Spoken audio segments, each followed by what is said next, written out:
Halo teman-teman, gimana kabarnya? Semoga selalu dalam keadaan sehat walafiat ya.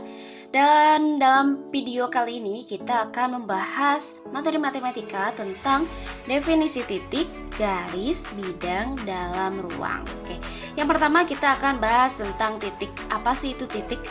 Menurut Euclid pada definisi 1, titik adalah sesuatu yang tidak punya bagian. Oke, sesuatu yang tidak punya bagian. Atau dengan kata lain juga sesuatu yang punya posisi tetapi tidak punya dimensi.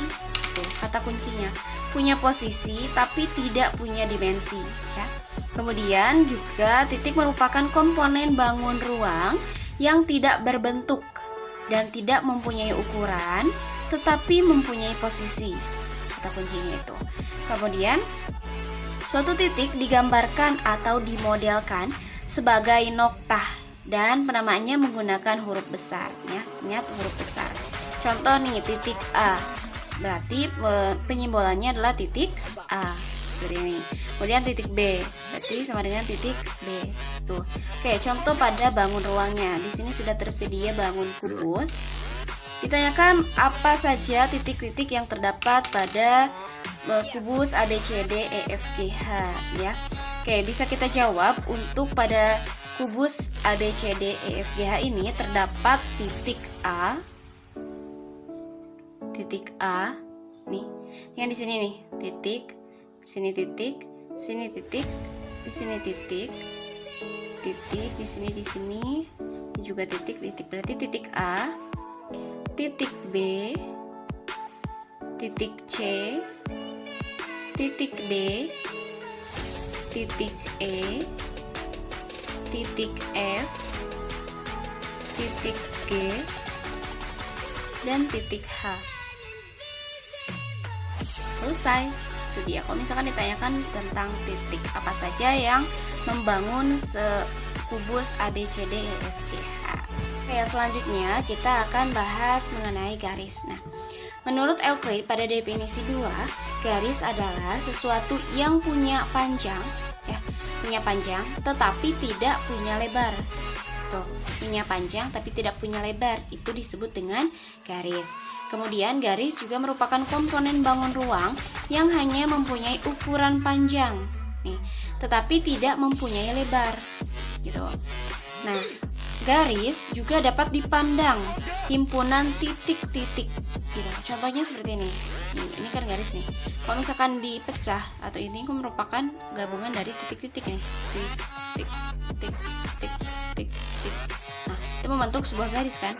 Maka garis juga disebut sebagai himpunan titik-titik, gitu. Untuk memberi nama sebuah garis juga dapat memanfaatkan dua buah titik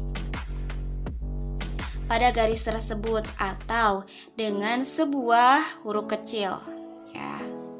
Nah, untuk memanfaatkan dua buah titik sudah terdapat contohnya nih. Ada garis AB. Kenapa dinamakan garis AB? Karena garis ini merupakan perpaduan dari titik A dan B.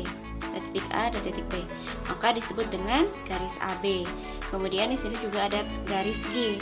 Nah, disebut garis G dengan penamaan penulisan huruf G-nya itu merupakan dengan menggunakan huruf G kecil. Kemudian untuk contohnya sudah terdapat kubus.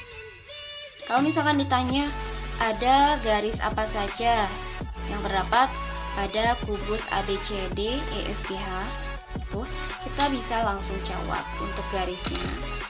Ini ingat, garis adalah sesuatu yang punya panjang tapi tidak punya lebar, itu kan. Kemudian garis juga merupakan himpunan dari titik-titik, itu kan. Kalau misalkan di sini berarti yang disebut garis adalah, ya, garis AB, ya, garis BC, tuh. Kemudian garis CD, garis AD, kan. Kemudian garis AE, nih, sini. Kemudian garis BF, kemudian garis CF, CG maksud saya, CG. Sini juga ada DH. Tuh. kemudian juga ada garis EH, ada garis EF, ada garis FG, ada garis GH, ada garis HG.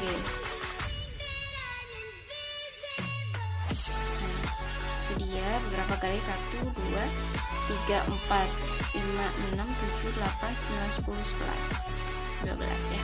Sudah, itu merupakan titik-titik yang ada pada kubus tersebut.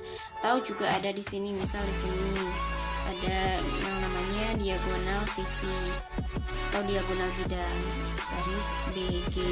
Sini juga berarti AH. Kemudian di sini misal ada berarti BE. Di sini juga ada BF. Misal di sini ada EG, kemudian di sini ada FH. Dan di sini ada AD, AC, kemudian ada BD. Itu yang kalau misalkan kita mau menggunakan garis bidang atau bidang diagonal bidang maksud saya. Gitu. Kemudian juga ada nanti ada diagonal ruang, tapi nanti lebih ini lagi. Untuk garis seperti itu contohnya. Selanjutnya kita akan bahas tentang bidang ya.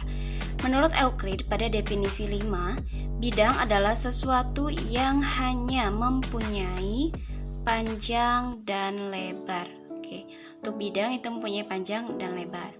Kemudian bidang merupakan komponen bangun ruang yang mempunyai luas, artinya memiliki panjang dan lebar. Tuh.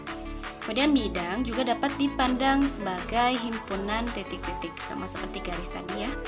Kemudian juga kenapa disebutkan sebagai himpunan titik-titik? Nah, bidang itu kalau misalkan himpunan titik-titik kan menjadi garis. Nanti garis itu juga akan menjadi sebuah bidang.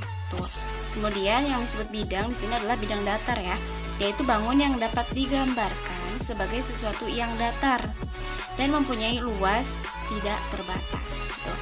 Penamaan bidang dengan titik-titik yang dilaluinya minimal menggunakan 3 titik. Nih, contohnya ada di sini.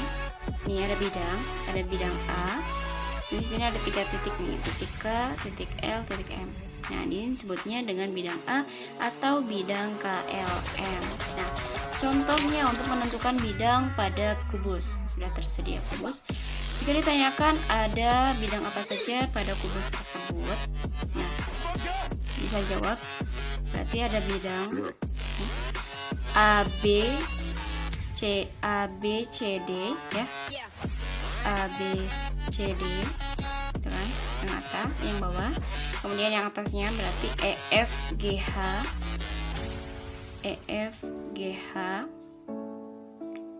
kemudian yang sampingnya BCGF, ininya ADHE, kemudian yang depannya ABFE, kemudian belakangnya DCGH. Nah, itu dia bidang-bidang yang ada pada kubus ABCDEFGH. Sekian video per kali ini yang membahas tentang titik, garis, dan bidang. Sampai ketemu di video selanjutnya. Terima kasih.